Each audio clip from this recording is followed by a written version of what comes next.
ఇద్దరిని కలిపి విచారిస్తారా అన్నది కూడా చూడాలి.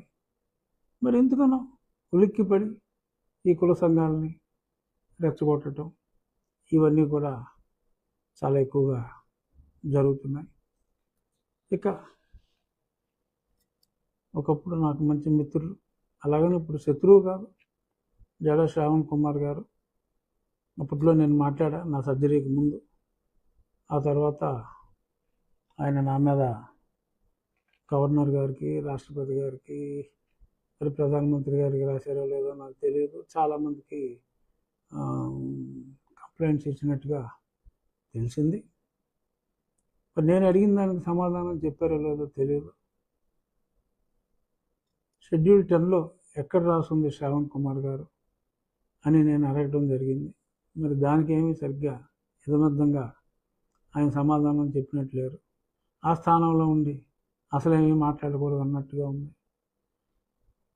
దానికి సమాధానం కూడా షెడ్యూల్ 10లోనే ఉంది. ఎందుకంటే పార్టీకి రిజైన్ చేయవలసిన అవసరం లేదు. ఒకవేళ రిజైన్ చేస్తే ఈ ఉన్న పదవి పోదు అనే స్పష్టత ఉంది. నేను అక్కడ పార్టీ లైన్ గురించి మాట్లాడలేదు. ఒక బాధ్యత లేకుండా సర్వీస్ రూల్స్ వైలేట్ చేసిన అధికారికి ఆ సర్వీస్ రూల్స్ గురించి తెలియజేయటం అది తప్పేలా అవుతుంది. తర్వాత వేరే ఇంటర్వ్యూ కూడా చూశాను శ్రావణ్ కుమార్ గారిని. ఓకే, నా గురించి అగౌరవంగా ముందు మాట్లాడినట్టు ఏకవచనం మాట్లాడలేదు, మర్యాదగానే మాట్లాడారు. నేను కూడా వారి గురించి ఎప్పుడు కూడా మర్యాదగానే మాట్లాడా. భావాలు వేరు, వారి భావం వేరు, నా భావం వేరు. ఆయన జై భీమ్ భారత్ అని ఆయన పార్టీకి అయితే అంబేద్కర్ గారు పేరు పెట్టుకున్నారు, కానీ ఆ రాజ్యాంగంలో ఉన్న అధికరణాలని ఆయన ఫాలో అవ్వట్లేదు. అది ఫాలో అవ్వాలని నేను చెప్పాను. మతం మారితే రిజర్వేషన్లు వర్తించవు అని నా లాస్ట్ ప్రెస్ మీట్ అయిన మరుసటి రోజు యాదృచ్ఛికం అలహాబాద్ హైకోర్టులో మరొక తీర్పు వచ్చింది. ఆ తీర్పులో కూడా సుప్రీంకోర్టు తీర్పులతో పాటు ఇక్కడ హర్నాథ్ గారి తీర్పును కూడా ఉటంకించడం, మన ఆంధ్ర హైకోర్టు తీర్పు కూడా ఉటంకించడం జరిగింది. మరి ఆ తర్వాత national schedule caste commission chairman మొన్న ఒక లేఖ రాశారు. అది పేపర్లో కూడా వచ్చింది, నిన్న పేపర్లో. అదేమిటంటే ఇలాగా మొత్తం ఎంటైర్ ఉత్తరప్రదేశ్లో ప్రతి చోట అక్కడ పెద్దగా లేవు కన్వర్షన్స్, మనకు ర్యాంపెంట్. బట్ అయినా సరే అక్కడే కన్వర్షన్ అయ్యి బెనిఫిట్స్ అవైల్ చేసుకుంటున్న వారి వివరాలు సమర్పించమని అన్నారు. మరి దాని మీద నా మీద విరుచుకుపడ్డారు శ్రావణ్ కుమార్ గారు. యాక్షన్ తీసుకోవాలన్నారు. మరి ఎస్సీ కమిషన్ కూడా రాజ్యాంగబద్ధ పదవి, షెడ్యూల్ కాస్ట్ వారి హక్కుల పరిరక్షణ కోసం ఉన్న సంస్థ.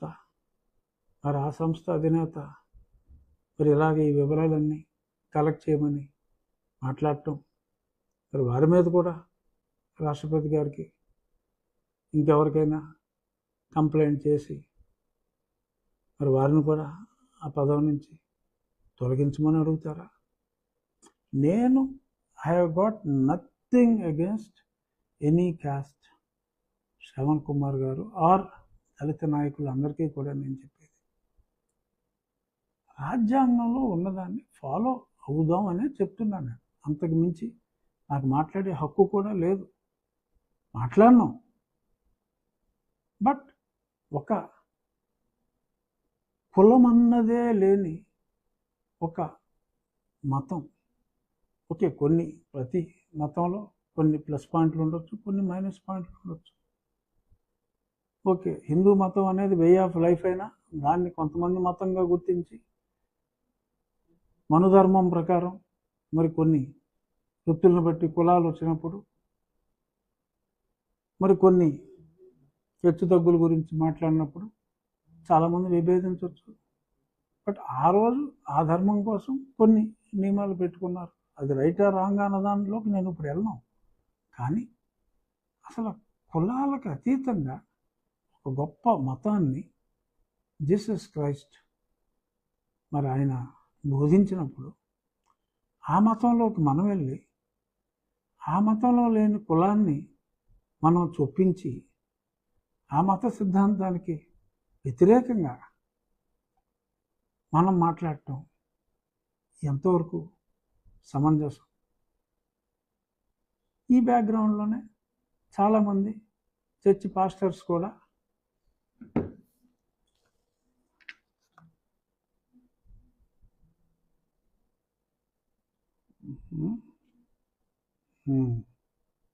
ఓకే,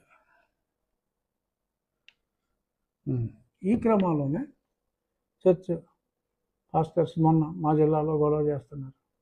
ఏమిటంటే పాస్టర్స్ యొక్క కాస్ట్ సర్టిఫికెట్ వెరిఫై చేస్తున్నారు, ఇది మా హక్కులకి భంగం, గోప్యత ఉండాలి అని. ప్రెసిడెంట్ ఆఫ్ ఇండియాకి ఒక హిందూ దళిత సామాజిక వర్గానికి చెందిన వ్యక్తి మరి ఆయన ఒక లేఖ రాస్తే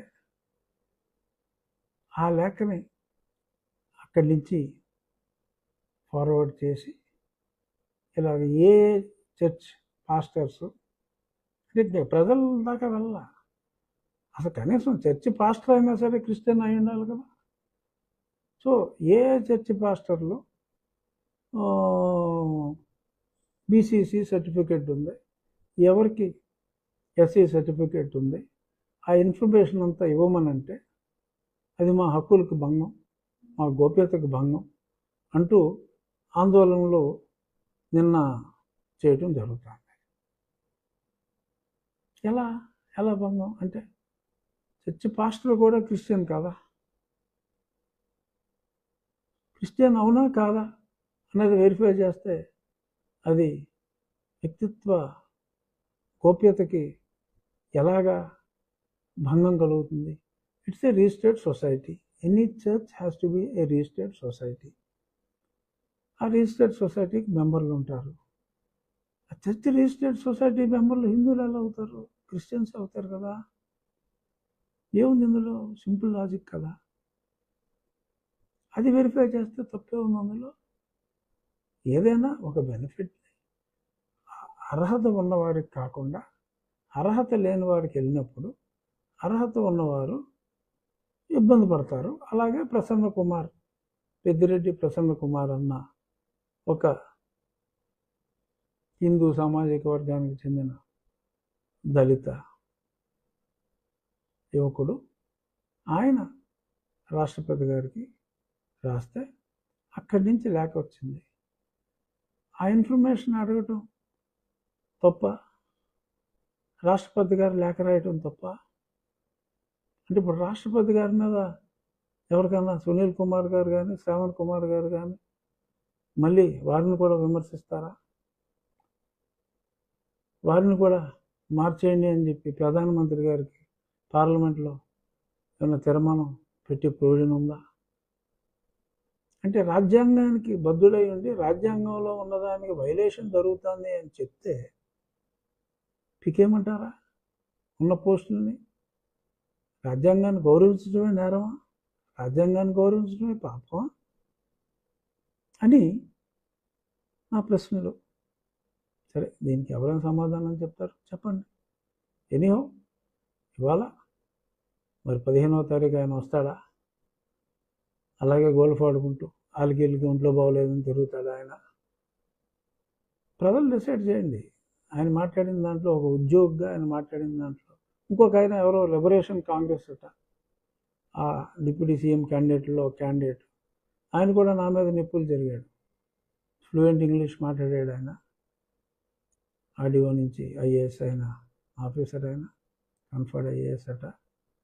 మరి ఆయన కూడా చాలా గట్టిగా బ్యూటిఫుల్ ఇంగ్లీష్, మంచి ప్రొనౌన్సియేషన్ బాగా మాట్లాడాడు ఆయన. లిబరేషన్ కాంగ్రెస్ ఊరుకోగట. సరే, లిబరేషన్ కాంగ్రెస్ ఏం చేస్తుందో అది చేసుకోవచ్చు. బట్ ఎనీహో, రాజ్యాంగాన్ని గౌరవించండి, రాజ్యాంగంలో ఉన్న అధికరణాన్ని గౌరవించండి, అంబేద్కర్ గారిని గౌరవించండి. ఇక ఈరోజు ముగించే ముందు ఇప్పుడే ఒక వార్త చూసా. 12వ తారీఖు మా ఎమ్మెల్యే, హిందూపూర్ ఎమ్మెల్యే బాలకృష్ణ గారి సినిమా రిలీజ్కి ఉన్న అడ్డంకులన్నీ క్లియర్ అయ్యి 12వ తారీఖు ఆ సినిమా రిలీజ్ అవుతుందని ఐ విష్ మా బాలకృష్ణ గారికి ఐ విష్ హిమ్